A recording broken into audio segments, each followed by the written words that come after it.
What's up, guys? Phoenix here, once again bringing you the next installment of the PhoenixWings Guide to Heroics of the Super Variety. That's right, I'm making good on my threats and turning this idea into a series. To that end, I should probably get around to creating a separate video file for the title card, because you have no idea how much of a nightmare that edit is in Movie Maker. But that's enough production meta. You came to listen to me talk superheroes. So pull up a chair and take out your notebooks because class is in session. Last time on the show, we talked about the roles you could fill as a superhero. For those of you who skipped that video, go watch that video. For those of you who like to stomp on my heart and refuse to watch that video, there's 2 roles for superheroes. There, you're caught up. Speaking of roles, today we'll be talking about getting around. I'm the only one who vets this script, can you tell? No, you're not. Then why did you let me say that pun on camera? Like just about every job, excluding us work-from-home types, being a superhero involves a lot of commuting. As it turns out, most supervillains don't have the common decency to commit crimes within convenient walking distance of your house. Come to think of it, though, that's probably a good thing. Since trouble hopefully doesn't come to you, you are going to have to go to trouble, which begs the question, how are you going to get there? I mentioned before that cities can be really big, and that holds true. Things only get worse if you try to protect even more than just one city. As a general rule, for a method of travel to be valid, it has to be capable of giving you an acceptable response time. So, with that in mind, let's go over a few ways that you, as a superhero, can use to get around. Results may vary depending on power set. You know, I'm not actually sure what needs to be said here. As far as methods of transportation go, it doesn't get much more straightforward than I will say that because normal human beings are so garishly slow, the super in super speed is actually pretty flexible. 40 miles an hour is technically superhuman speed, but my high school math teacher can top that on her scooter. So what I'm saying to all of you is, don't use your feet as your primary method of transport unless you can beat a scooter. Other than that, don't get hit by a bus, I guess. This one's probably going to be disappointing for all you badass normals out there, because as fun as it may look, and as fun as it is when you aren't bashing your own face in, straight parkour isn't a great way to get around.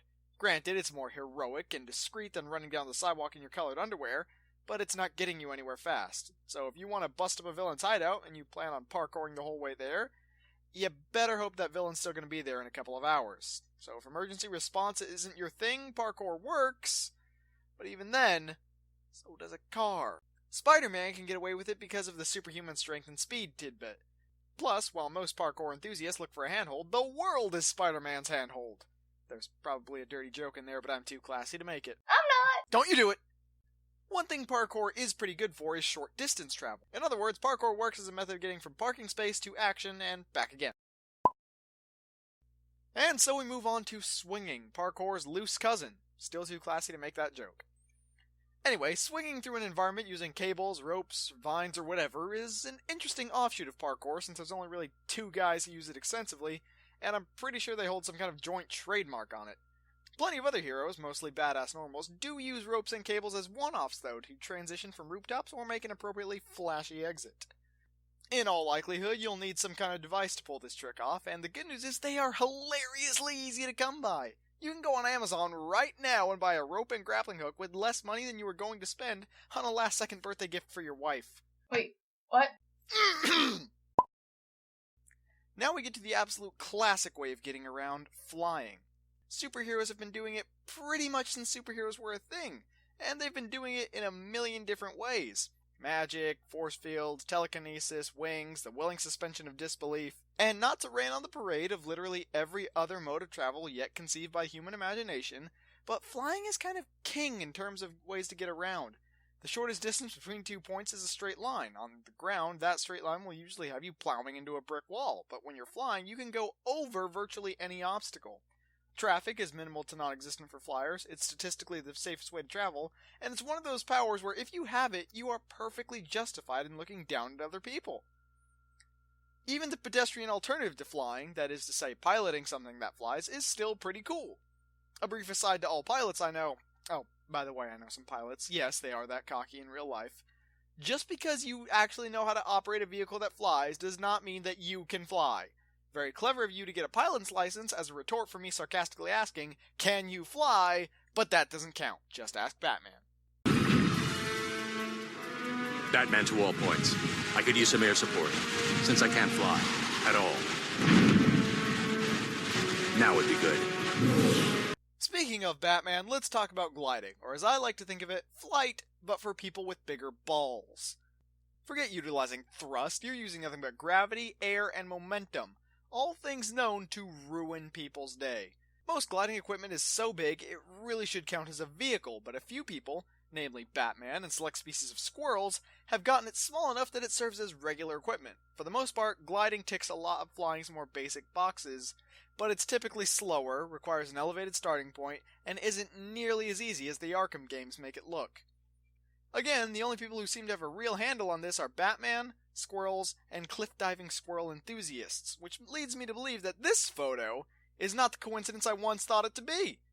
From a standpoint of practicality, gliding is an inferior version of flight. It's not as versatile or as reliable, but again, the balls required to use this method and the skill needed to pull it off are equally massive. So if you have those things and don't have the ability to fly, I guess go for it.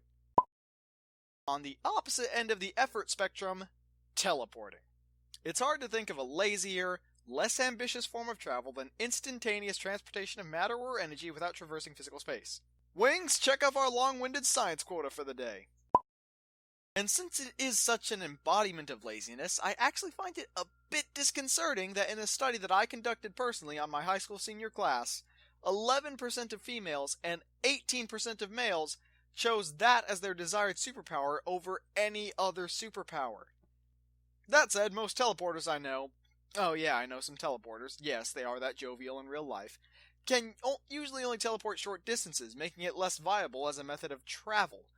A few of them, though, can teleport long distances, and I have to confess, from a purely practical standpoint, it's kind of the ultimate way to get around. I philosophically disagree with it, but I can't contest its convenience. You win this round, teleporters, but I won't stop judging you. Maybe, though, you didn't get so lucky in the superpowers lottery. I mean, you got superpowers and a bunch of other people didn't, so you're still kind of a winner, but still, maybe all you've got is super strength. How are you supposed to get around? Depending on how strong you are, I may have a solution for you. Let me walk you through it. First, go outside. If this works, you'll be glad you did. Then, I want you to realize that you have super strength in your legs, as well as your arms, and I want you to jump. Now that you've made a small crater in your backyard, I'm assuming you've figured out how you'll be getting around. My work here is done.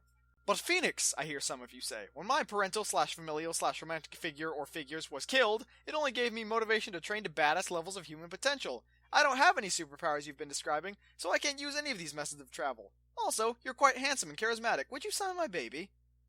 Well, to respond to your comments in no particular order, viewer, do you have a pen? You're kind, but I'm happily taken, and I have a solution! There are plenty of superheroes and superhero hopefuls like you who don't have any powers useful for getting around. With this in mind, there's really only one solution. Public transportation! Nah, I'm just kidding, it's vehicles. Coming back to the example of Batman, something I doubt I'm going to stop saying anytime soon, we have perhaps the most famous superhero vehicle ever, the Batmobile, which, through its various incarnations, really covers pretty much any conversation you could have about superhero vehicles. You can have a normal car.